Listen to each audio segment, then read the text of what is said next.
આજે સવારના પોરમાં શ્યામે ટીવીમાં ઝી બિઝનેસ જોવાનું શરૂ કરી દીધું છે, કેમ કે હવે શ્યામે આજથી નોકરીમાંથી મુક્તિ મેળવીને સ્ટોક માર્કેટમાં ઝંપલાવ્યું છે.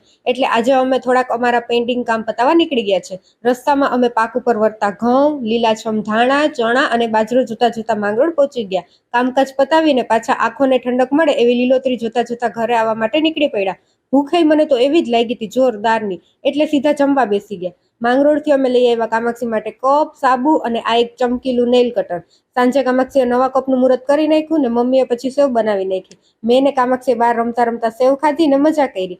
અને હવે જિસકા મુझे था इंतजार वो घड़ी आ गई है. મેં મીશોમાંથી મંગાવેલ 2 પાર્સલ આવી ગયા છે. ચાલો તો પાર્સલનું અનબોક્સિંગ મારા શુભાથે કરી નાખીએ.